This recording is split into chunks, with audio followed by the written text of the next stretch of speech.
Là, on va rentrer dans les figures semblables. Donc, on va parler beaucoup des triangles dans ce chapitre-là. Il va y avoir des triangles qui sont semblables et des triangles qui sont isométriques, donc qui sont exactement pareils.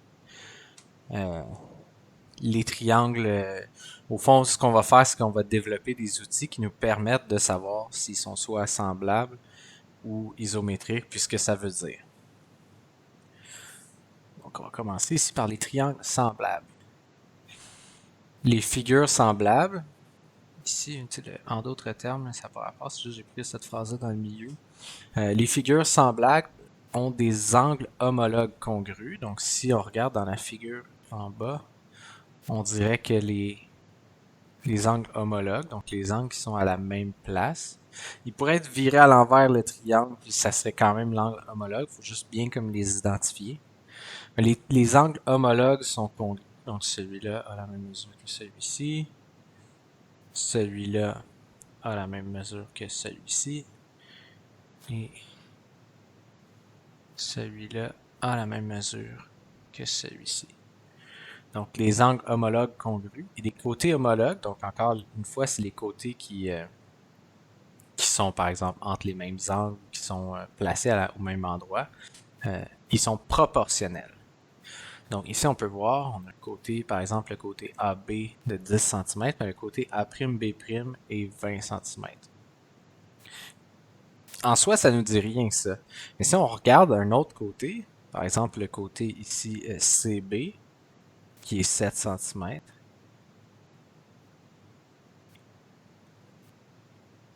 bien clair, 7 cm. Mais son côté homologue est 14 cm.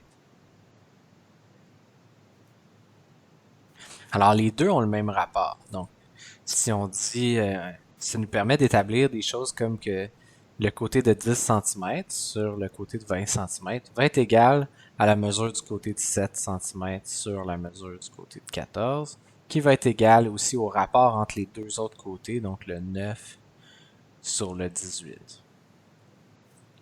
Ici, dépendamment de comment on le voit, mais par exemple, si on prend le rapport, si on prend le triangle ici ABC comme étant le premier triangle, puis le triangle A'B', C' comme étant le deuxième triangle.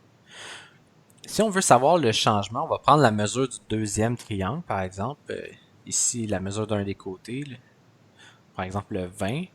On va le mettre sur la mesure du côté initial. Ça va nous donner le rapport. Ici, ça va être 2 fois. Souvent, ils appellent ça la mesure K, donc la mesure de rapport égale à 2. Puis ça fonctionnerait pour tous les côtés. Alors, si on sait, par exemple, que deux triangles sont semblables et que le rapport entre les deux est de 2, bien, on va pouvoir partir de n'importe quelle mesure du triangle initial puis aller trouver la mesure du triangle secondaire. On va faire beaucoup de ça, de recherche de mesures dans les prochains, dans les numéros qui ont rapport avec le chapitre. Ici, dans le fond, si le rapport est plus grand que 1, ça veut dire que le deuxième triangle est plus grand.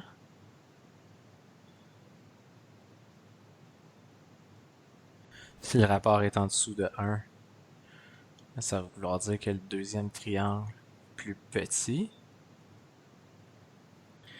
Puis si le rapport est égal à 1, ça va vouloir dire que le deuxième triangle est identique.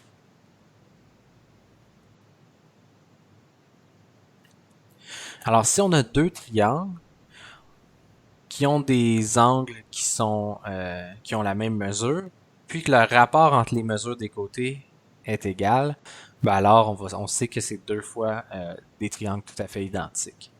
On va dire euh, que ces figures-là sont isométriques. Donc si deux figures ont tous leurs côtés et angle intérieur congrus, on dit qu'elles sont isométriques. Euh, Cela signifie qu'elles peuvent avoir suivi ou non une isométrie. Ouais. Pas vraiment important ça.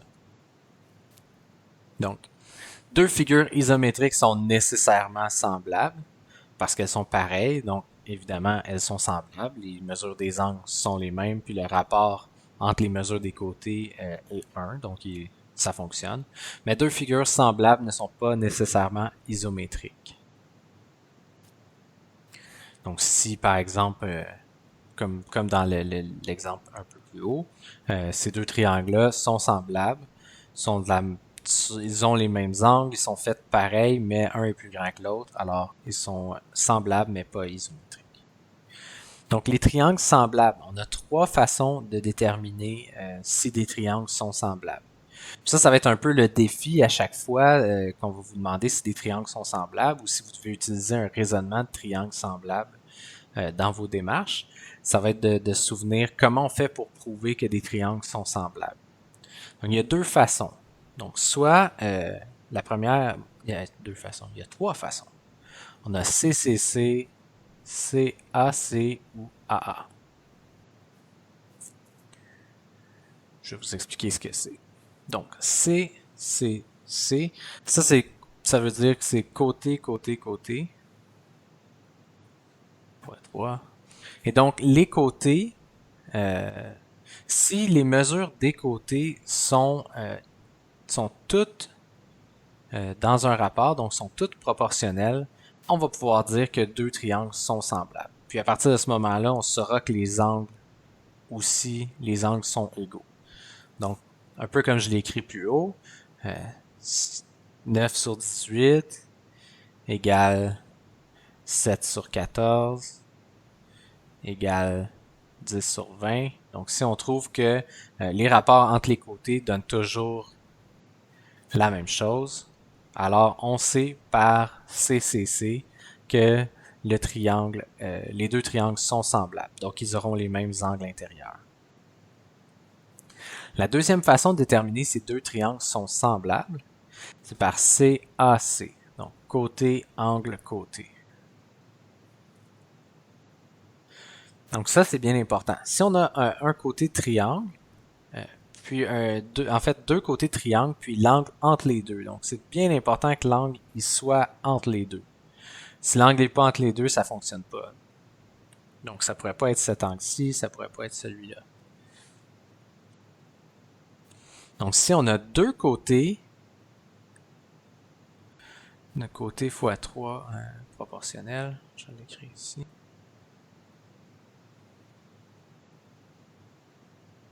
Ici, on a deux côtés proportionnels et l'angle entre les deux qui est congruent ou isométrique.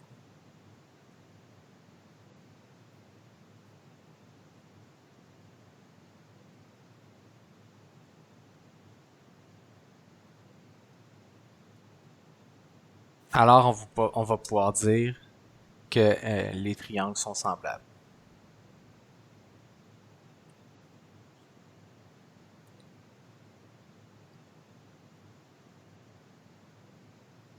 Dans ce cas-ci, ça nous permettrait de peut-être trouver le troisième côté ou établir d'autres mesures d'angle, des choses dans ce genre-là. Donc, si on veut, si on a un côté, si on a un angle entre deux côtés, que l'angle a la même valeur puis que les deux côtés sont proportionnels l'un par rapport à l'autre, alors on va pouvoir dire que les triangles sont semblables. La troisième façon, on appelle ça par AA. Et donc, si on a deux angles isométriques,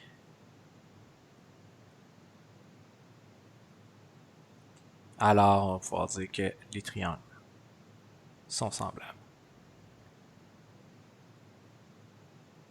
On pourrait dire qu'il faut que les trois angles soient isométriques, mais forcément, si on a deux angles avec la même valeur, le troisième va avoir la même valeur parce que la somme des angles dans un triangle, c'est toujours la même.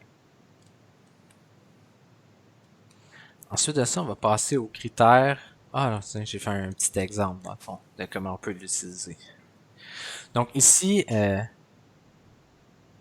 on a deux triangles qui sont un empilé sur l'autre, donc un à l'envers, un à l'endroit. Ce qui peut être toujours une bonne idée, ça serait de les défaire ou de les redessiner, là, un peu comme c'est installé ici, de les remettre à l'endroit. Alors là, on a des mesures de côté, puis on a des mesures d'angle. Puis on voit, ben on n'a pas les mesures d'angle, mais on nous dit que cet angle-ci a la même mesure que celui-là, et l'autre angle a la même mesure que celui-là. Donc on va pouvoir dire que les triangles sont semblables.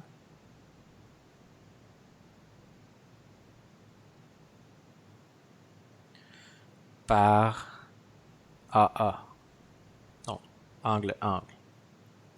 Et là, si on cherche celui-ci, mais comme on sait qu'ils sont semblables, on sait que le rapport entre les côtés va toujours être le même. Ce qu'on va pouvoir faire, c'est tout simplement un produit croisé. Ici, je vais l'appeler petit d. J'aime ça, c'est quelque chose qui va revenir quand on va faire de la trigonométrie. Souvent, les angles vont être nommés par des lettres majuscules, mais j'aime nommer les côtés opposés par la même lettre, mais en minuscules.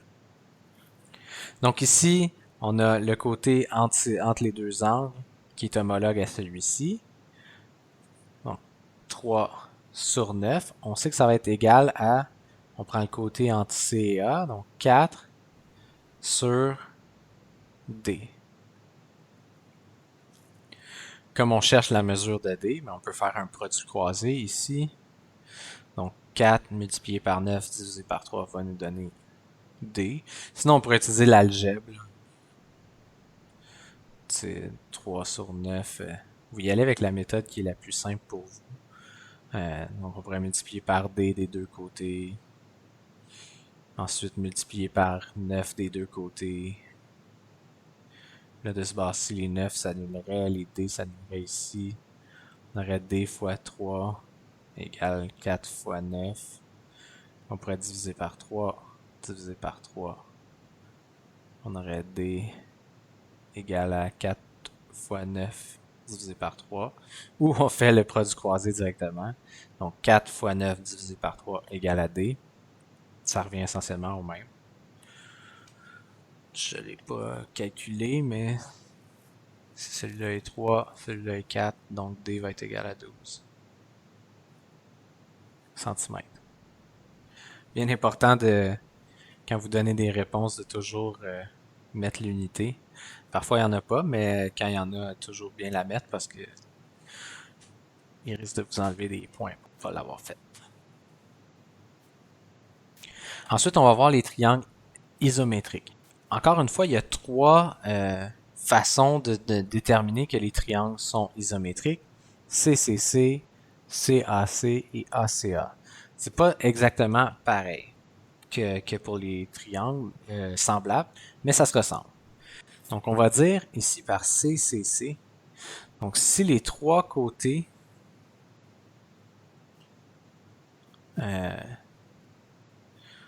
ont la même mesure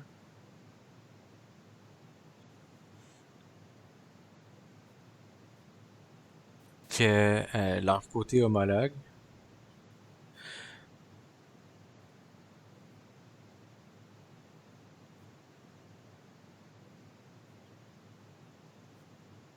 et donc les deux triangles sont isométriques.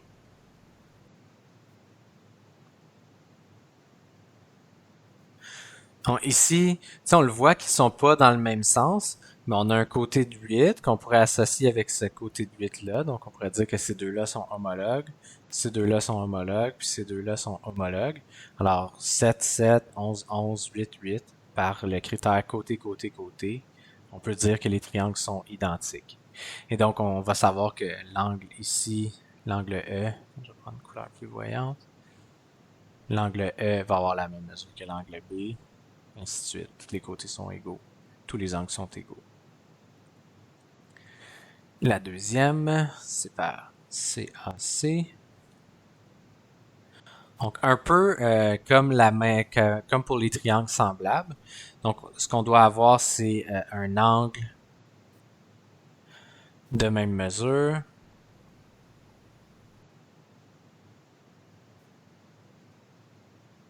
Entre deux paires de côté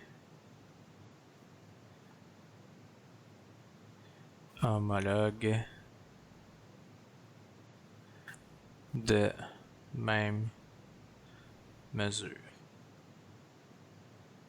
Donc, c'est comme les conditions pour le CAC des triangles semblables, sauf que les côtés doivent avoir exactement la même mesure.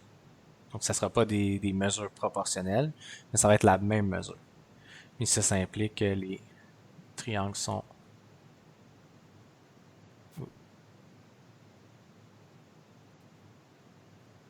isométriques.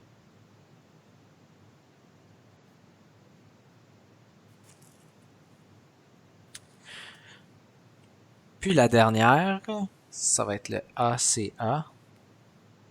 Ça, encore une fois, c'est quelque chose qui est très pratique à mettre sur une feuille de notes, par exemple, pour s'assurer qu'on le comprend bien. Donc, avec la pratique, vous allez finir par vous en souvenir par cœur. Donc, là, le ACA, on a un côté de même mesure entre deux angles de même mesure.